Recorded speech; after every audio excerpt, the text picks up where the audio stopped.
September 1664. The plague raged so throughout August that I knew not whether any would be left alive in the city.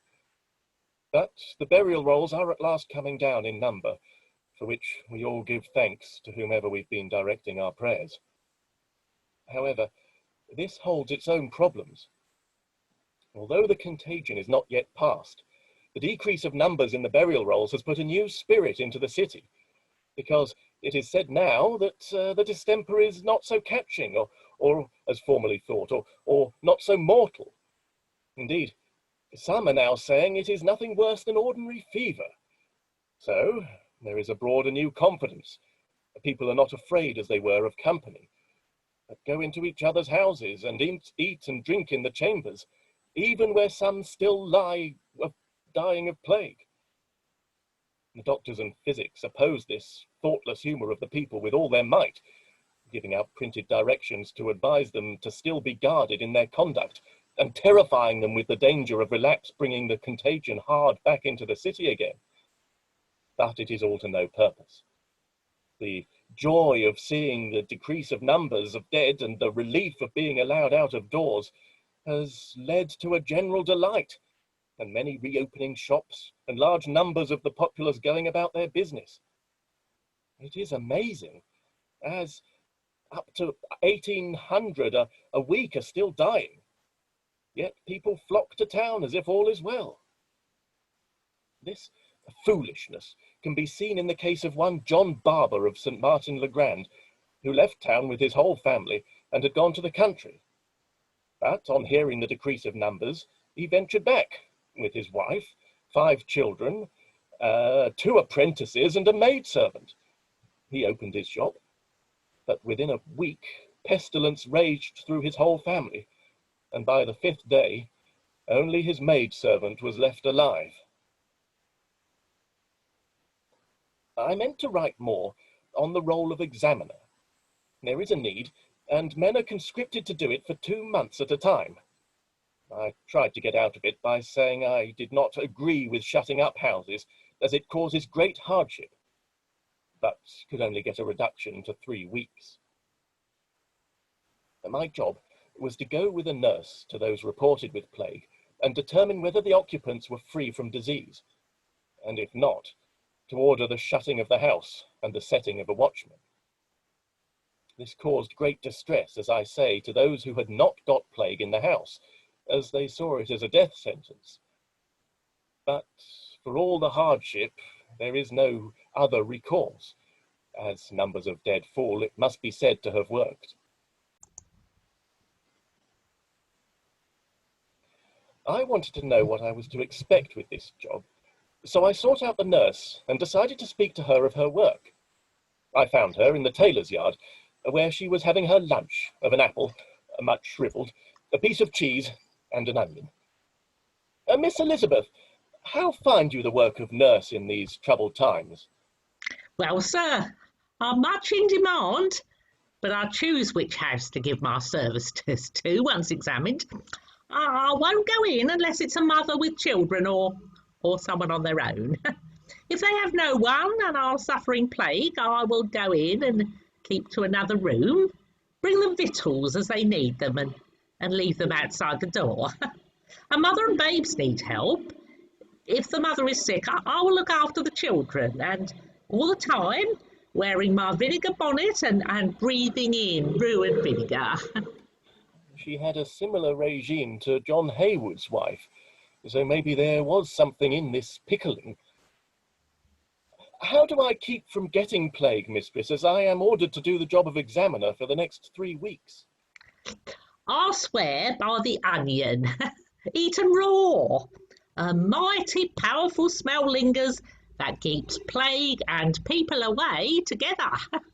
I could not doubt her on that point, and my eyes were already beginning to water.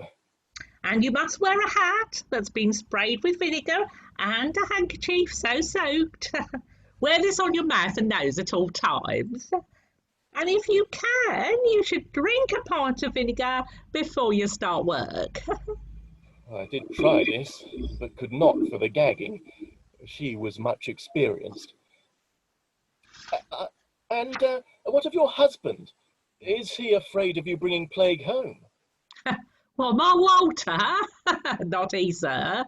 He thinks he's immune. How so, mistress? He was a countryman before I married him. I'm his second wife, and during that time he looked after horses. Once, when he was harnessing a horse, it kicked out and knocked his wits into his hat. Yet he recovered with nothing more than a dent in his pate and the habit of shouting out the word horse at random times. That must be disconcerting. Oh, you get used to it, sir. Although it can be a little disturbing in the middle of the night. Another time he caught distemper from bad feet, and he was in bed close to death for 1 month. His wife, his first wife, was told he would not live. Yet after a month he woke up and said, "Bessie," for that was her name. "Bessie, I have need of gruel, for I've a mighty hunger on me." And he was right as rain from then on. Then again, a bully was leading turned back and he was gored in the stomach. But he was stitched up by a local seamstress and lived to tell the tale. The only consequence, he can't eat an onion without getting a mighty pain. So I said to him, "Walter, I be nurse. What think of you of the danger?" And he says, "I have died, Lizzie, 3 times already. How can plague touch me now?" And do you have children? Oh, 5, sir. But they be with my sister-in-law in the country where my husband used to live. I'll miss them, but they be safe there, so I may get on with my work. I often have to stay nights, weeks at a time. My husband, he can look after himself, but not 5 babbies. You do not trust him? Nothing to do with trust. Too much to ask of any man, I reckon. Although Walter would be willing, he is not in the first flush of youth. I thought I would come home and find them running naked while he dozed, or setting the house alight. I would rather not have that on my mind as I work. There is enough to think of with the poor creatures I attend to. How can you put up with the misery? I'm a nurse, sir. I'm used to it. And I steel myself and think of better times, when the world will be clean again and the children will run in the streets. And I think of the roast goose I will share with my husband at Michaelmas, and with the babbies. And with all our wages, we will afford a goose as never was seen, and invite no one but our closest neighbours to share our feast. I think of these things, sir. That gets me through. She was a jolly soul, despite our work, and certainly her recipe for preventing infection seemed to keep us safe. But I was glad when my 3 weeks were finished.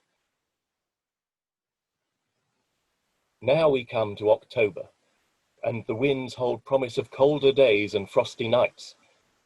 I wonder, as many think, whether this will turn the plague back to where it came from, across the narrow sea to sunnier lands.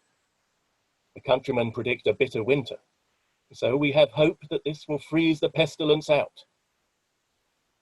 Many have suffered greatly, and the world is not as it was. I would like to think that the city will have a new face, with the people kinder to their neighbours, and with new manners and morals. But I fear, like seamen after a storm has passed, they will become as wicked and stupid as they were before. I do hope this is not the case, but only the passing of the season will tell it.